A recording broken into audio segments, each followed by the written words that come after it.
मेरे प्यारे विद्यार्थियों, नमस्कार। आशा है आप सभी लोग अपने घर में स्वस्थ होंगे, सुरक्षित होंगे।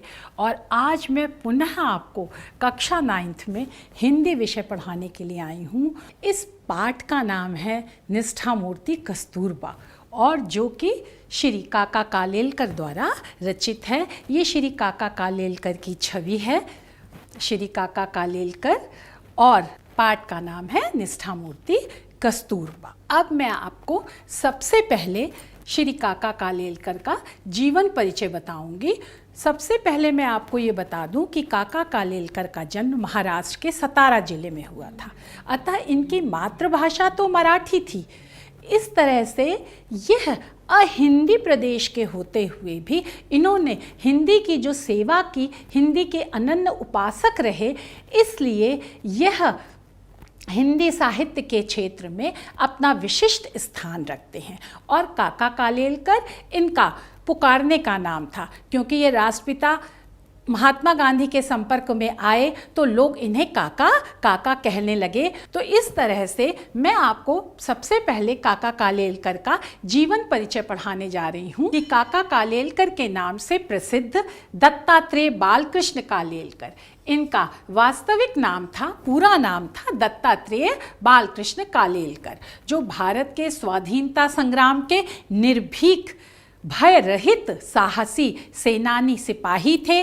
गांधी जी के अनुयायी थे, गांधी जी का अनुगमन करने वाले थे, गांधी जी के पद चिन्हों पर चलने वाले थे और संत पुरुष थे। गांधी जी को राष्ट्रपिता सुभाष चंद्र बोस ने कहा था। सुभाष चंद्र बोस ने 1944 में सिंगापुर रेडियो से महात्मा गांधी को राष्ट्रपिता के संबोधन से पुकारा था। संत हृदय नवनीत समाना, कि अंदर से इनका हृदय बहुत ही कोमल और त्याग और वैराग्य से युक्त था। जैसा कि आपने इनकी छवि में भी देखा होगा कि ये सादा जीवन उच्च विचार की प्रतिमूर्ति लग रहे हैं। ये हिंदी के अनन्य उपासक, पुजारी, प्रचारक, हिंदी का फैलाव करने वाले उत्कृष्ट श्रेष्ठ कोटि के साहित्य सृष्टा थे, साहित्य का सृजन करने वाले थे। और आधुनिक युग के प्रबुद्ध मतलब चिंतनशील, मननशील है, विचारकों और पत्रकारों में इनका नाम अग्रगण्य है, सबसे आगे है। ये श्रेष्ठ कोटि के पत्रकार भी थे। इन्होंने नवजीवन पत्रिका का संपादन भी किया था, जो गुजराती भाषा में निकलती थी और जिसका संपादन गांधी जी करते थे। लेकिन जब गांधी जी को जेल में जाना पड़ा तो उस समय नवजीवन पत्रिका का संपादन काका जी ने ही संभाला था। और डॉक्टर राजेश्वर प्रसाद चतुर्वेदी ने कालेलकर जी के संबंध में लिखा है कि कालेलकर बहुभाषा ज्ञानी थे। इन्हें बहुत सी भाषाओं का ज्ञान था। जैसा कि मैंने अभी आपको बताया कि महाराष्ट्र के सतारा जिले में इनका जन्म हुआ था, तो इनकी मातृभाषा मराठी थी। लेकिन इन्होंने गुजरात में हिंदी का प्रचार प्रसार किया, तो इन्होंने उसके लिए गुजराती सीखी। इन्हें अंग्रेजी आती थी, संस्कृत भाषा आती थी। तो इस तरह से इन्हें बहुत सारी भाषाओं का ज्ञान था। और ये बहुभाषा ज्ञानी होने पर भी मुख्यतः विशेष रूप से हिंदी और उसमें साहित्यिक हिंदी के पक्षधर हैं। हिंदी भाषा जो एक आम बोलचाल की भाषा है, लेकिन क्योंकि ये साहित्य सृजन करने वाले थे तो इन्होंने साहित्यिक हिंदी भाषा को भी प्रधानता दी है कि वह हिंदी जो काव्य सौंदर्य और साहित्यिक सौंदर्य के तत्वों से युक्त हो, जो उत्कृष्ट हो, उच्च हो, ऐसी हिंदी को भी इन्होंने अपनाने की वकालत करी थी। और इनकी साहित्यिक भाषा में सरलता है, आसानी से समझ में आ जाती, ओज है, तेज का अद्भुत विचित्र संगम है, मिलन है। उसमें सरलता भी है, वो आसानी से समझ में भी आ जाती है, और उसमें तेज है, स्फूर्ति है। और जिस भाव, वस्तु, घटना का ये वर्णन करते हैं उसका चित्र भाषा के माध्यम से आपके सामने ला देते हैं। इसलिए इनकी भाषा में चित्रमयता है कि आलोचक इनके गद्य को भी पद्यमय गद्य की संज्ञा प्रदान करते हैं।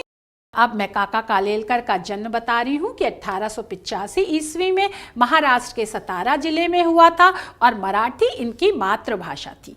मातृभाषा उसे कहते हैं जो व्यक्ति जन्म के साथ ही जिस भाषा के साथ पनपता है, बढ़ता है, जिसको सुनता है, जिसको बोलता है, जिसको पढ़ता है, लिखता है जन्म के साथ, वह भाषा मातृभाषा कहलाती है। लेकिन स्वाध्याय से इन्होंने स्वयं अध्ययन करके हिंदी, अंग्रेजी, संस्कृत, गुजराती और बांग्ला आदि भाषाओं का भी ज्ञान प्राप्त कर लिया था और इस तरह से ये बहुभाषा ज्ञानी हो गए थे। महात्मा गांधी के भी ये सानिध्य में आए और इससे इनका हिंदी प्रेम और भी अधिक जागृत हुआ, जगा, क्योंकि राष्ट्रपिता महात्मा गांधी हिंदी भाषा के पक्षधर थे और हिंदी को वह एक संपर्क भाषा के रूप में सबसे उत्कृष्ट मानते हुए राष्ट्र और देश को जोड़ने के लिए सबसे अधिक महत्वपूर्ण मानते थे कि हिंदी ही एकमात्र ऐसी भाषा है जिसके माध्यम से हम राष्ट्र और देश को एकता के सूत्र में बांध करके आगे बढ़ सकते हैं और हिंदी भाषा 80% भारतीयों की समझ में आ जाती है। तो इस तरह से हिंदी भाषा के पक्षधर महात्मा गांधी थे और महात्मा गांधी के अनुयायी श्री काका कालेलकर थे। तो इन्होंने भी हिंदी भाषा के प्रचार प्रसार में अदम्य योगदान दिया है।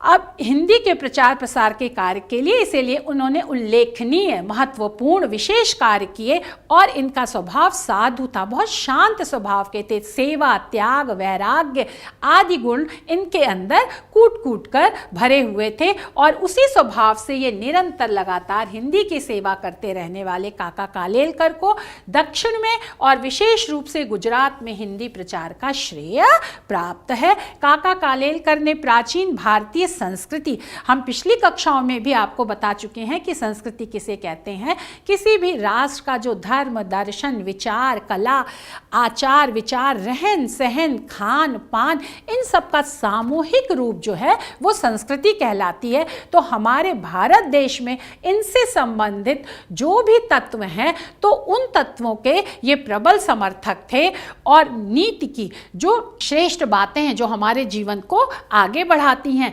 और हमारे भारतीय इतिहास, भूगोल आदि के साथ इन्होंने युगीन जो समसामयिक समस्याएं थी उन पर भी अपनी सशक्त, शक्तिशाली लेखनी चलाई है। मतलब इन सब विषयों के ऊपर इन्होंने साहित्य सर्जना की है और इन्होंने शांति निकेतन, आपको पता ही होगा बच्चों कि शांति निकेतन श्री रवींद्रनाथ टैगोर के द्वारा स्थापित एक विश्वविद्यालय है जहां पर उन्मुक्त वातावरण में बालक को अपनी योग्यता और क्षमता के अनुसार शिक्षा प्राप्त करने का पूरा अवसर प्रदान किया जाता है। तो वहाँ शांति निकेतन में इन्होंने अध्यापन का कार्य किया। ये अध्यापक थे, साबरमती आश्रम में ये प्रधानाध्यापक थे और बड़ौदा में राष्ट्रीय शाला के प्राचार्य के पद पर भी कार्य किया। साबरमती आश्रम 1915 में स्थापित किया गया लेकिन 1917 में उसे स्थानांतरित किया गया और ये साबरमती नदी के किनारे पर स्थित है और यहीं पर जब 1930 में दांडी मार्च की शुरुआत हुई थी तो साबरमती आश्रम से ही दांडी मार्च की शुरुआत की गई। इस तरह से ये अध्यापन के क्षेत्र में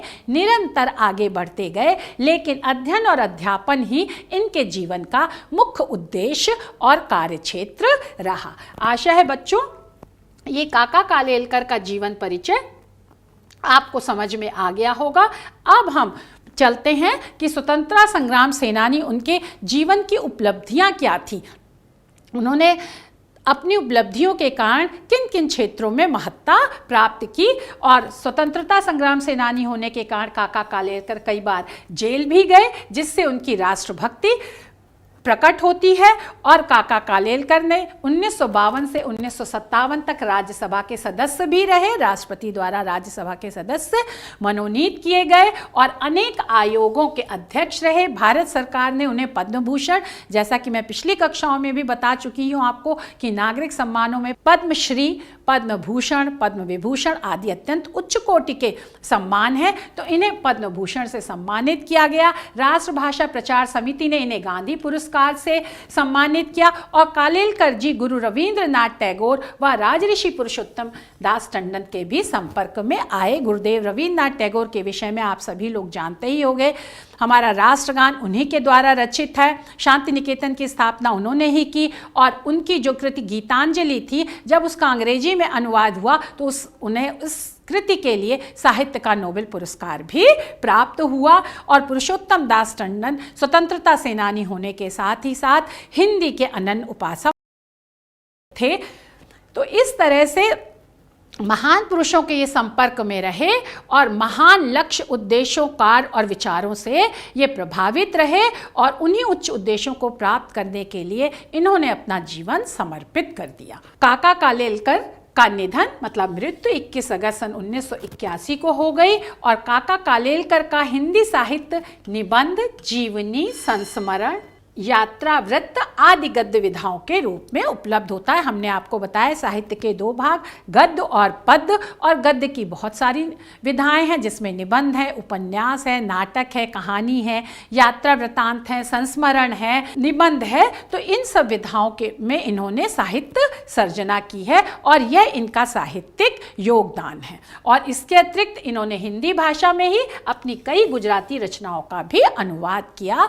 जैसा कि आपको हमने बताया कि गुजरात में और दक्षिण भारत में इन्होंने हिंदी का बहुत अधिक प्रचार किया, तो उसी दौरान इन्होंने अपनी गुजराती रचनाएं रची और उन रचनाओं का हिंदी में भी अनुवाद किया। और काका साहब की प्रमुख रचनाएं निम्नलिखित है: जीवन साहित्य एवं जीवन काव्य जो इनका निबंध संग्रह है, यात्रा वृत्त, हिमालय प्रवास, यात्रा, लोकमाता, उस पार के पड़ोसी आदि, संस्मरण, बापू की झांकियां, आत्मचरित्र, जीवन लीला और सर्वोदय साहित्य। सर्वोदय मतलब सबका कल्याण करने वाले। ये स्वभाव से ही संत थे, कार्य से भी संत थे, तो इन्होंने सबके कल्याण के लिए भी साहित्य की रचना की है जो सर्वोदय साहित्य के अंतर्गत आता है। आशा है बच्चों आपको इतनी बात अच्छी तरह से समझ में आ गई होगी। काका कालेलकर का जीवन परिचय, रचनाएं, उनका साहित्यिक योगदान और उनका देश के स्वतंत्रता संग्राम आंदोलन में क्या योगदान रहा, वो किन किन महापुरुषों के संपर्क में आए और उन महान पुरुषों के संपर्क में आने के कारण वो हमेशा महान लक्ष्य से ही प्रेरित और संचालित रहे। अब हम काका कालेलकर की भाषा शैली पर आते हैं। जैसा मैंने आपको पहले ही बता दिया था कि इनका जन्म महाराष्ट्र में सतारा जिले में हुआ था, इसलिए अहिंदी भाषी थे क्योंकि इनकी मातृभाषा मराठी थी। इसीलिए स्पष्ट मैंने ये लिखा है कि अहिंदी भाषी होते हुए भी इन्होंने हिंदी की जितनी सेवा की है वो अविस्मरणीय है, इनको भुलाया नहीं जा सकता है। और हिंदी के समर्थ गद्यकार थे, इन्होंने गद्य में ही अपना लेखन किया है और इनकी भाषा शैली अत्यंत प्रौढ़ थी, परिपक्व थी, सशक्त थी, प्रवाहपूर्ण, उसमें क्या एक अटूट क्रम था, निरंतरता है। और काका कालेलकर की भाषा परिष्कृत, साफ सुथरी, खड़ी बोली को इन्होंने अपनाया है जिसमें प्रवाह है, एक सततता है, ओज है, तेज है और अकृत्रिमता है, वो स्वाभाविक है इनकी भाषा। और इनकी भाषा की प्रमुख विशेषता भावों का स्पष्ट प्रकाशन करने की क्षमता, योग्यता है। भाषा के माध्यम से ये अपने भाव और विचार को स्पष्ट रूप से प्रकट कर देते थे जिससे पाठक को उनके भाव और विचार का मूल कथ्य आसानी से समझ में आ जाता था। इसलिए हिंदी और ये अनेक भाषाओं के ज्ञाता थे, जानकार थे, अतः उनका शब्द भंडार बहुत विशाल था। उन्होंने अनेक भाषाओं के शब्दों का अपनी हिंदी भाषा में प्रयोग किया है और जो साहित्य सर्जना की है उसमें दिन प्रतिदिन के प्रचलन में वाले विदेशी शब्दों का भी प्रयोग किया है, जैसे अंग्रेजी, अरबी, फारसी, गुजराती, मराठी के भी शब्द मिल जाते हैं। जब आप इनका पाठ निष्ठा मूर्ति कस्तूरबा पढ़िएगा तो उसमें आपको इन भाषाओं के शब्द भी देखने को मिलेंगे। और इनकी भाषा में तत्सम जो संस्कृत के शब्द हैं, तद्भव जो संस्कृत से अलग शब्द हैं, और देशज जो हमारी लोक भाषाओं से संबंधित शब्द हैं, वह सब भी इनकी रचनाओं में देखे जाते हैं। और काका कालेलकर ने यथा स्थान उचित स्थानों पर मुहावरे और लोकोक्तियों का प्रयोग करके अपनी भाषा को सजीव और जीवंत बनाया है। अब काका कालेलकर जी ने विषय और प्रसंग के अनुरूप विभिन्न शैलियां भी अपनाई हैं और इनकी शैली के प्रमुख रूप निम्नलिखित है। जैसा कि मैंने आपको बताया कि भाषा के माध्यम से साहित्यकार अपनी सर्जना करता है, पर उस सर्जना और रचना को व्यवस्थित, क्रमबद्ध और प्रभावशाली वो जिस तरीके के द्वारा करता है वह शैली कहलाती। तो शैली एक पद्धति है, एक प्रकार है। अब इन्होंने जिन जिन शैलियों का प्रयोग अपनी रचनाओं में किया है उसका हम परिचय आपको दे रहे हैं। परिचयात्मक शैली, किसी व्यक्ति, वस्तु अथवा घटना का परिचय देते समय इन्होंने इस शैली को अपनाया है और इस शैली में जो वाक्य होते हैं वो सरल होते हैं, छोटे छोटे होते हैं और भाषा भी सरल और सुबोध आसानी से समझ में आ जाती है। तो ये तो हो गई परिचयात्मक शैली। और इसके बाद फिर विवेचनात्मक शैली, जहाँ कहीं गंभीर विषयों का विवेचन करना पड़ता है, उसका विश्लेषण करना होता है, वहाँ काका साहब ने इस शैली का प्रयोग किया है। और इसमें विचार तत्व प्रधान होते हैं, गंभीर विषय होते हैं और तार्किकता। इस शैली की प्रमुख विशेषता कार्य कारण संबंध होता है और इसकी भाषा संस्कृतनिष्ठ होती है, इसमें संस्कृत के शब्दों का ज़्यादा प्रयोग किया जाता है। फिर व्याख्यात्मक शैली, जहाँ चरित्र चित्रण को प्रधान मान करके, जहाँ किसी महान पुरुष के चरित्र को, विशेषताओं को उद्घाटित किया जाता है, पाठक के सामने लाया जाता है, तो वहाँ पर व्याख्यात्मक शैली का प्रयोग होता है और इसमें मूल भाव का हम विस्तार से वर्णन करते हैं। और इस शैली में उत्सुकता और जिज्ञासा बनी रहती है कि अब इसके बाद क्या होगा, अब इसके बाद क्या होगा, और व्याख्या के माध्यम से ही जो विशेष भाव है उसका विस्तार से वर्णन करके उस रचनाकार जो है, जो कथ्य को जो वो कहना चाहता है, जो उसका विषय है, शीर्षक है, विचार है, और जिस पात्र का वो चरित्र चित्रण कर रहा है उसके चरित्र की विशेषताओं को बोधगम्य, आसानी से समझने योग्य और निर्भ्रांत, निर्भ्रांत मतलब संदेह रहित बना देता है। महापुरुष का चरित्र चित्र स्पष्ट रूप से आपके सामने आ जाता है। अब हम आत्मकथात्मक शैली पर आते हैं कि काका कालेलकर ने अपने संस्मरणात्मक निबंधों और आत्मचरित में इस शैली का प्रयोग किया है। हमने आपको गद्य की विधाएं बताई, रेखा चित्र जैसा कि आपने गिल्लू में पढ़ा, निबंध जो कि मित्रता आचार्य रामचंद्र शुक्ल का है, जयशंकर प्रसाद की ममता जो है वो कहानी है। तो इसी के साथ ही साथ संस्मरण भी गद्य की एक विधा है। संस्मरण मतलब सम्यक रूप से याद करना। जब हमारे जीवन में कोई ऐसी घटना घटित होती है या किसी ऐसे महापुरुष के हम संपर्क में आते हैं, उसके साथ कुछ ऐसी हमारी सुंदर अनुभूतियाँ जुड़ी रहती हैं, अनुभव जुड़े रहते हैं, तो जब हम उनको याद करके साहित्यिक तत्वों से युक्त करके सुंदर भाषा और रसपूर्ण अर्थों के साथ सृजन करते हैं उसका, तब वो संस्मरण कहलाता है। तो ये आत्मकथात्मक शैली में जो है इन्होंने अपने संस्मरणात्मक निबंध लिखे हैं और आत्मचरित जो इन्होंने अपना आत्मचरित लिखा है, जैसा कि हमने इनकी जब रचनाओं का उल्लेख किया था तो आपको बताया था, तो इस शैली का प्रयोग किया है। विवरणात्मक शैली है जहां ये यथार्थ विवरण प्रस्तुत करते हैं, जैसा इन्होंने देखा है वैसा ही ये अपनी रचनाओं में उल्लेख करते हैं, तो वहाँ पर विवरणात्मक शैली होती है। और ये इसमें भाषा कहीं कहीं शब्द चित्रात्मक हो गई है, मतलब जिस शब्दों के माध्यम से ये विवरण प्रस्तुत करते हैं, जिसका विवरण प्रस्तुत करते हैं, वह विवरण आपकी आंखों के सामने चलचित्र की तरह घूमने लगता है। और इनके जो यात्रा वृतांत हैं, क्योंकि इन्होंने अपने देश में और विदेशों की भी बहुत सारी यात्राएं की थी, तो जहाँ जहाँ ये गए थे उस देश की संस्कृति, उस जगह की संस्कृति को वैसा का वैसा ही इन्होंने अपनी रचनाओं में उकेरा है। तो इसलिए यह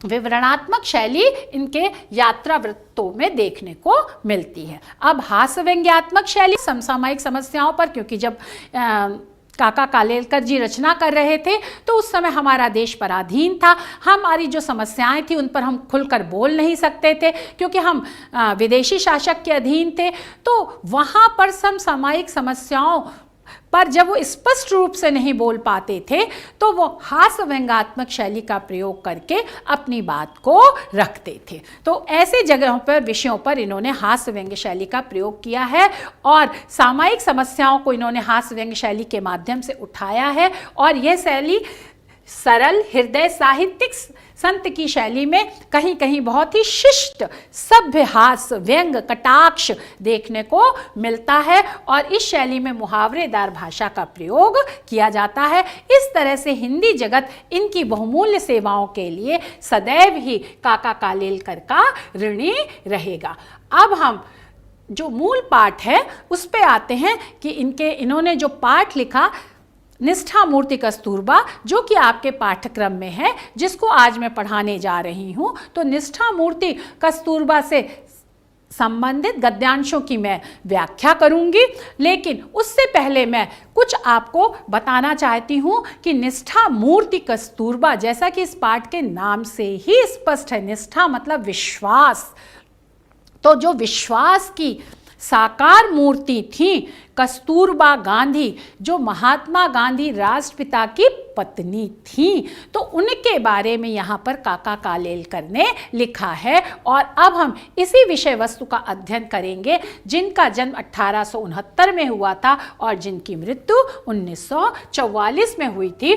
अब हम आगे आते हैं। निष्ठा मूर्ति कस्तूरबा पाठ का हम सबसे पहले आपको सारांश बताएंगे, जिससे कि जब आप इस पाठ को पढ़ो, इसके गद्यांशों की व्याख्या करो, संदर्भ लिखो, प्रसंग लिखो, फिर व्याख्या करो और नीचे विशेष लिखो, तो यह सारांश आपको बहुत अधिक सहायक होगा, क्योंकि पाठ की एक रूपरेखा आपके दिमाग में स्पष्ट हो जाएगी। तो निष्ठा मूर्ति कस्तूरबा पाठ का ये सारांश है कि राष्ट्रमाता कस्तूरबा एक आदर्श भारतीय नारी थी। आदर्श भारतीय नारी के विषय में जैसा मैंने कहा कि वह विश्वास की प्रतिमूर्ति थी कि नारी तुम केवल श्रद्धा हो, विश्वास रजत नग पग तल में पीयूष अमृत का स्रोत है, पीयूष स्रोत सी बहा करो जीवन के सुंदर समतल में। जो हमारा जीवन है उसको समतल, उसको एक स्तरीय बनाने में, उसको सुख दुख से परे करने में जो है वो नारी का बहुत स्थान होता है, नारी की बहुत बड़ी भूमिका होती है। तो राष्ट्रमाता कस्तूरबा एक आदर्श भारतीय नारी थी और वह महात्मा गांधी की सहधर्मिणी मतलब पत्नी थी। सह मतलब साथ, धर्मिणी मतलब अपने कर्तव्य का पालन करने वाली। तो पति के साथ साथ वह निरंतर लगातार अपने कर्तव्य का पालन करती थी और राष्ट्रपिता की पत्नी होने के कारण ही वो राष्ट्रमाता नहीं कहलाई। कस्तूरबा को राष्ट्रमाता का पद प्राप्त हुआ है, लेकिन सिर्फ वो राष्ट्रपिता की पत्नी थी, इस कारण ही वो राष्ट्रमाता के उच्च पद पर आसीन नहीं हुई, बल्कि उनके जो आंतरिक गुण थे, उनकी जो विशेषताएं थी, सहनशीलता, सेवा, त्याग, दया, परोपकार, देश प्रेम, देशभक्ति और गांधी जी की अनुयायी होने के कारण भी उन्हें जो है वो राष्ट्रमाता का उत्कृष्ट स्थान प्राप्त हुआ है। और यही यहाँ पर लेखक कह रहा है कि अपने विश्वास, आंतरिक सद्गुण और श्रेष्ठ व्यक्तित्व के कारण, व्यक्तित्व व्यक्ति के आंतरिक और बाह्य गुणों का सम्मिलित रूप होता है। तो आंतरिक जो उनके गुण थे, जैसा मैंने बताया, सुंदर सद्गुण थे, त्याग, सेवा, दया, परोपकार आदि गुणों से वो युक्त थी। तो इसी के कारण वो जो है वो राष्ट्रमाता के पद पर आसीन हुई। और बा गुजराती का शब्द है जिसका अर्थ होता है माँ। तो यहाँ पर क्योंकि महात्मा गांधी और कस्तूरबा गांधी गुजरात प्रदेश से संबंधित थे, इसलिए उनके लिए यहाँ पर राष्ट्रमाता के लिए, माँ के लिए बा एक अक्षर वाले नाम का प्रयोग किया है। और फिर लेखक कह रहा है कि कस्तूरबा ने कोई औपचारिक शिक्षा प्राप्त नहीं की थी, वो विद्यालय नहीं गई थी, लेकिन उनका ज्ञान अगाध था। जीवन को कैसे सुंदर तरीके से चलाया जा सकता है, इस बातों की जानकारी उन्हें बहुत ही सरल और सहज रूप में प्राप्त हो गई थी। इसलिए उनके लिए औपचारिक शिक्षा का इतना महत्व नहीं था जितना कि जीवनोपयोगी शिक्षा उनके लिए उपयोगी थी। और उसी का प्रयोग करके उन्होंने उसी को अपने जीवन में उतार करके वह अपने जीवन पथ पर आगे बढ़ती रहीं और अपने कर्तव्यों का निर्वहन करती रहीं। और यहाँ पर लेखक ये बता रहा है कि वो गीता और रामायण जो भारतीय संस्कृति के प्रतीक, भारतीय संस्कृति के आदर्शों का संवहन करने वाले सदग्रंथ हैं, उसमें उनका बहुत विश्वास था। वह गीता तो पढ़ नहीं पाती थी, लेकिन जब भी उन्हें अवसर मिलता वह किसी न किसी से गीता सुनती जरूर थी। और रामचरितमानस भी वो अच्छे तरह से नहीं पढ़ पाई। यहाँ पर लेखक ने रामायण लिखा है, लेकिन आगे चलकर जब हम आपको पाठ पढ़ाएंगे तो उन्होंने तुलसीदास द्वारा श्री रामचरितमानस जो है उसी का उल्लेख रामायण के रूप में किया है। तो इन दोनों ग्रंथों पर कस्तूरबा का अगाध विश्वास था। और लेखक यह भी बता रहा है कि दक्षिण अफ्रीका जब वो गई तो धीरे धीरे क्या है वह कुछ शब्द अंग्रेजी के भी सीख गई थी। इस तरह से व्यवहारिक ज्ञान के द्वारा और अनौपचारिक शिक्षा के द्वारा उन्होंने जीवन का वास्तविक ज्ञान प्राप्त किया। और कस्तूरबा की कर्मनिष्ठा, कस्तूरबा करनी में विश्वास करती थी, कथनी की अपेक्षा करनी में विश्वास करती थी, और वह जो बोलती थी वह करके दिखाती थी। कम बोलती थी लेकिन जो उन्होंने कहा सोच विचार करके बोला और फिर उसको करके दिखाती थी। इस तरह से कस्तूरबा कर्मनिष्ठा की भी साक्षात मूर्ति थी। और सीमित शब्दों का प्रयोग करने वाली, वो कम शब्दों का प्रयोग करती थी, मतलब कम बोलती थी, मितभाषी थी, लेकिन जितना बोलती थी सार्थक बोलती थी, सुंदर बोलती थी, सरस बोलती थी, और जो बोलती थी उस पर वो अनुगमन करने के लिए हमेशा तत्पर रहती थी। और अब इस पाठ में लेखक ने यह भी उल्लेख किया है कि बा को लेखक के दर्शन कब हुए, कि 1910 में शांति निकेतन में बा के लेखक को दर्शन हुए थे, और उस रात्रि में राष्ट्रपिता महात्मा गांधी और राष्ट्रमाता कस्तूरबा गांधी के साथ उन्होंने वह रात्रि व्यतीत करी थी, बिताई थी, और इस तरह से माता और पिता के रूप में उन्हें महात्मा गांधी और कस्तूरबा गांधी की प्राप्ति हुई थी। अब लेखक ये बता रहा है कि बा में कुशल नेतृत्व के गुण भी भरे हुए थे। नेतृत्व मतलब होता है पथ प्रदर्शन करना, संचालन करना, मार्ग निर्देशन करना। तो जब गांधी जी गिरफ्तार हो जाते थे तो उनकी जिम्मेदारी, उत्तरदायित्व वो बहुत ही निपुणता से निभाती थी, और गांधी जी की सभा में जाती सरकारी अधिकारियों के मना करने पर भी वह स्पष्ट कह देती थी, साफ साफ कहती थी कि मुझे सभा में जाना है, मैं जाऊंगी ही। और अगर वो कहती थी कि मुझे जाना है तो वह करके भी दिखाती थी, और उनका कर्तव्य किसी दिए के समान स्पष्ट था। उन्हें क्या करना है, उनके जीवन के आदर्श बिल्कुल स्पष्ट थे, प्रत्यक्ष थे। जैसे दिया हमें रोशनी दिखाता है, उस रोशनी में हम आगे रास्ते में बढ़ते जाते हैं, ऐसे ही उनके जीवन के कर्तव्य स्पष्ट थे, साफ थे। और कस्तूरबा ममतामयी माँ भी थी, एक स्त्री थी। स्त्री में सबसे पहले वात्सल्य होता है, ममता होती है। तो वह ममत्व, वह वात्सल्य केवल उनका अपने ही बच्चों के लिए नहीं था, बल्कि जो जो उनके संपर्क में आया और पूरे देश के जो नौनिहाल थे उन सब के प्रति एक ममत्व का भाव कस्तूरबा में भरा हुआ था। और कस्तूरबा सच्ची देशभक्त थी। महात्मा जी के जेल जाने पर शिक्षण सम्मेलनों में कस्तूरबा ने अध्यक्ष पद बहुत कुशलता से संभाला। इसका तात्पर्य है कि अगर राष्ट्रपिता जेल में है तो राष्ट्रमाता अपने कर्तव्य से पीछे नहीं हटी, और उन्होंने देश के प्रति जो कर्तव्य थे वह पूरी तरह से उनका निर्वहन किया, इसलिए वह सच्ची देशभक्त भी सिद्ध होती हैं।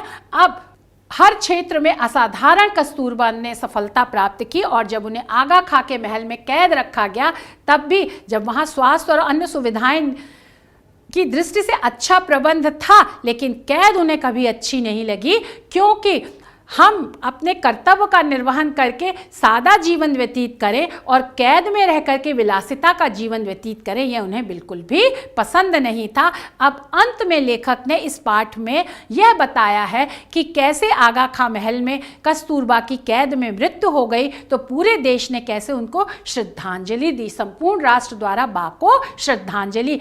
कैद में अस्वस्थ होने के कारण कस्तूरबा का देहांत हो गया, तो उनके देहांत होने से अंग्रेजी शासन की नींव बिल्कुल हिल गई, और भारतीय जनता ने कस्तूरबा का एक स्मारक बनाने का निर्णय लिया। तो उस स्मारक के लिए जब लोगों से अपील की गई तो बहुत बड़ी धनराशि इकट्ठी हो गई, जिससे पता चलता है कि संपूर्ण देश ने उन्हें राष्ट्रमाता के रूप में स्वीकार किया, और उनके प्रति श्रद्धांजलि अर्पित करने में पूरा देश कभी भी पीछे नहीं रहा। अगर राष्ट्रमाता कस्तूरबा ने पूरे देश को, देश के निवासियों को अपनी संतान माना, देश के निवासी रूपी संतानों ने भी अपनी माँ के प्रति सच्ची श्रद्धांजलि और प्रेम प्रकट करने में कोई भी कसर नहीं छोड़ी है। तो इस तरह से बच्चों ये इस पाठ का सारांश हुआ।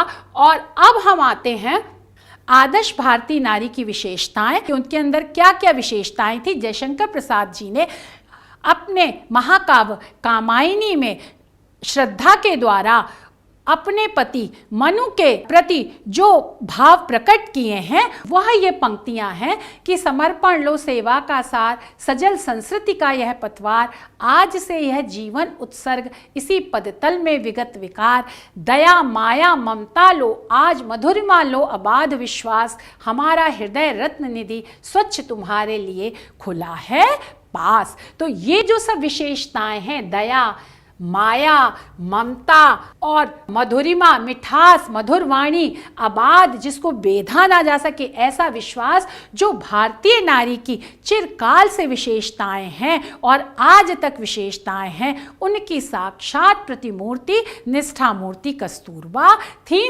अब हम प्रश्न अभ्यास पर आते हैं कि काका कालेलकर का जीवन परिचय लिखिए और कस्तूरबा गांधी के बारे में स्वाध्याय कीजिए। तो राष्ट्रमाता कस्तूरबा गांधी से संबंधित अन्य विशेषताओं के बारे में और उनके जीवन में घटित जो महत्वपूर्ण घटनाएं हैं उनसे आप परिचित होंगे और परिचित होने के बाद उनसे प्रेरणा लोगे कि किस तरह विदेशी शासन के अधीन रहते हुए विषम परिस्थितियों में भी सादा जीवन उच्च विचार का अनुगमन करते हुए भी उन्होंने अपने लक्ष्य को प्राप्त किया और अपने लक्ष्य पर निरंतर आगे बढ़ती रही। आशा है बच्चों आपको ये पाठ समझ में आ गया होगा। इसके ये जो निष्ठा मूर्ति कस्तूरबा पाठ है इसको मैंने 5 खंडों में बांटा है। पहले खंड में जैसा कि आपको जो संप्राप्ति हुई वो काका कालेलकर का जीवन परिचय, भाषा शैली, रचनाएं, निष्ठा मूर्ति कस्तूरबा के बारे में सामान्य बातें और फिर जो है उसके बाद तत्पश्चात इस पाठ का सारांश।